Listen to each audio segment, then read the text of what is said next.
Bunga na. Dito meron din. Wow! Doon.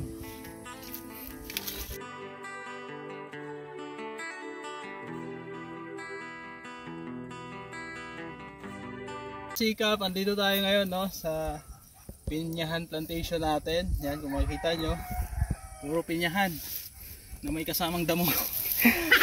So samahan nyo kami at itour ko kayo dito kasi meron na siyang bunga no. Yan, kung makita nyo, ayan no, pakita mo doon sa camera. Yan, may bunga na siya. Wow! Ayan. So pinalinisan ko na ito ng mga nakaraang buwan, kaso yun nga, tumubo ulit yung mga damo. Ang bilis tumubo. Kaya ito, makikita nyo, puro kubo na naman. Ayan. Ayan o. Ayan. Ayan, may bunga ganda. Maraming bunga. Ayan.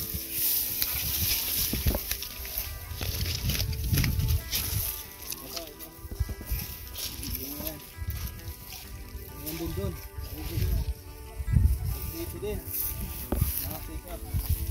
Ayan o, may mga bunga na o. Ayan.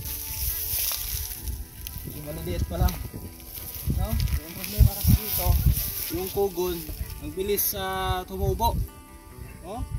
Nakarang buwan, malinis pa to. Tapos yun, tutubo na naman. So may spray tayo ulit dito. Siguro mga December, no?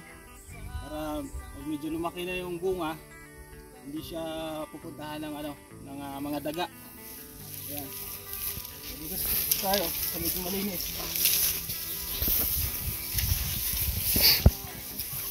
Ito oh.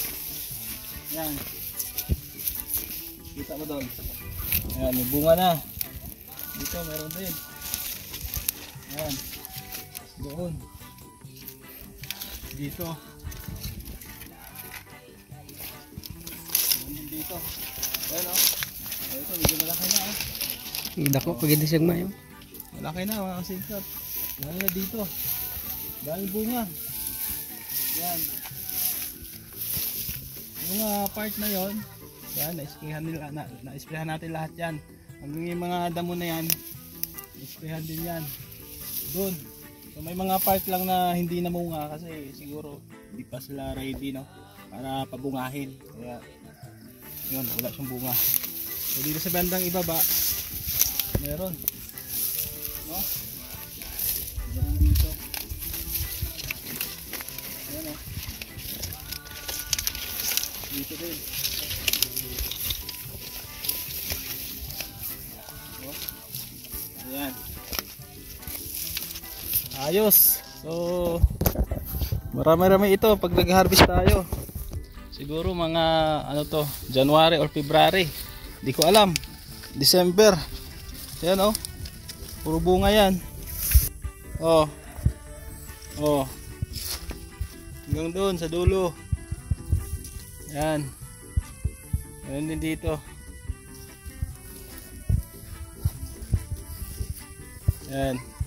So doon, yung mga puro kugo na yan, may bunga na rin yan.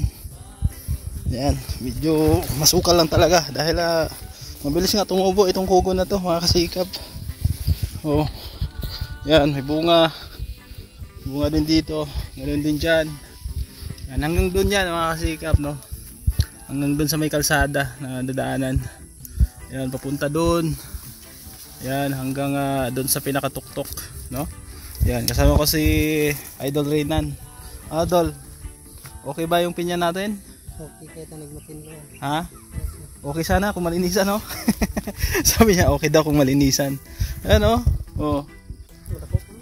Yan, lalaki pa yan mga kasikap kasi kakabunga lang ito. Oo. Ayan o. Puro bunga yan. Ayan. Ito. Ano ito ay Hawaiian? Oo. Ano ito, malaki ang mga bunga nito mga kasikap. Oh, dito puro kugo na talaga oh. Oh. So malaki na rin yung gastos natin dito dahil syempre pina-sprayhan natin to. No? Spray tapos pinagpatabasan pa natin ng damo. Ayan oh. Oh, may mga bunga yan. Ayan. Yan, so sa awa ng Diyos nagkaroon din ng bunga. At sana magkabawi tayo ng gastos kasi medyo malaki din yung gastos natin dito. Tapos palinisan natin ito bago tayo mag-harvest siguro. At ano talaga, masukal yung kugon, no? Dol, ano masasabi mo sa kugon? Pinya na may kasamang kugon, no? Pero may bunga, tingnan mo. Oh, tingnan mo, may bunga. Oh, ito, bunga. Ayan, may bunga din. Diba, ang problema na talaga itong kugon na to. Tsaka mahirap pa na to, Dol. Mahirap pa tayo sa pang-spray, no? Hindi mo naman Siguro kung tukurdi, pwede ba tukurdi? hindi pwede kasi may bunga na. Top is ang pwede dito. O kasi yung top is ano siya, parang organic siya, no, na kahit mag-spray ka hindi apektado yung bunga ng pinya, no? Kasi mamaya mag-spray ka Pinyaman. oo, i-absorb ng bunga syempre may chemical yan yung pang-spray, 'di ba? Ayan. Matataba yung pinya natin. Tataba yan hanggang doon. Tapos ito yung palayan natin, konting palayan natin. Ito pababa. Tapos itong side naman ito sa taas, sa kapatid ko yan. Yan, so nasa ano kasi ito? Nasa 10 hectares yata itong lupa namin na pinamana po ng aming tatay, no? At hinati-hati na ng magkakapatid. Yan, medyo ano lang, medyo matarik lang, no? Yung part na patag doon banda. Yan. So ayos. Marami na rin siyang bunga. Sana magkataon, no, na pag nag-harvest tayo, mahal yung kilo kasi per kilo do lang ano dito ay ang bilihan. So dati umabot ng ano yun, 15, 13, no? O kung 20 mas maganda, no? Kasi sa isang pinya aabot ng ano yan, 1 kilo, minsan pag malaki talaga 2. Ano? May bunga siya kahit paano. Diba?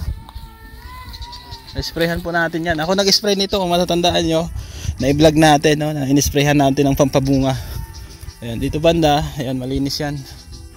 Hanggang doon. At ang masukal lang na area ay dito. Pero napalinisan ko yan lahat yan. Kaso yun nga, tumubo na ulit, no? Ayan, no?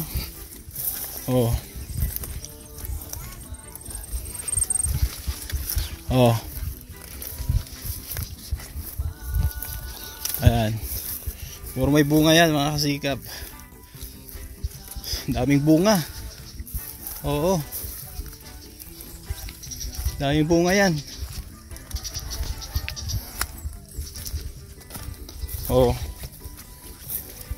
Diba? Maliliit pa nga lang.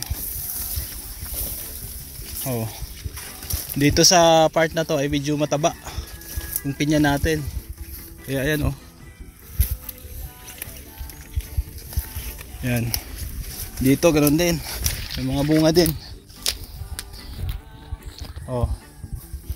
Tapos dito masukal na, no? Pero may bunga yan.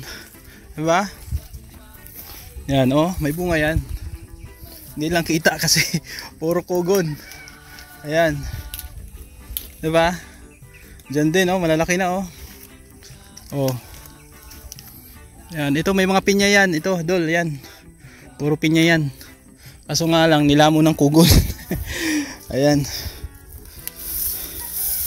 So, pag nag-harvest to, ibabalag natin, so, i-vlog ko para masubaybayan nyo at magkano yung kinita natin, kung bawi ba sa gastos or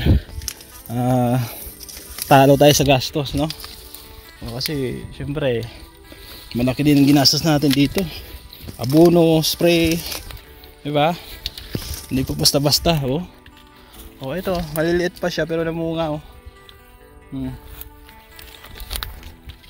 Ayan, hanggang doon. So dito sa mga side na to hindi ko na abunuhan ito dito banda, pero yun, may bunga siya. Diba?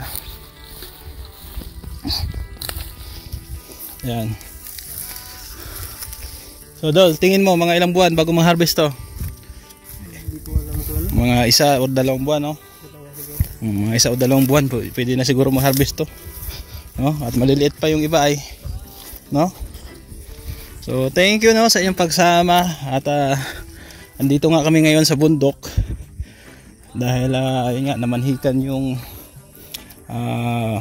pamilya ng boyfriend ng kapatid ko.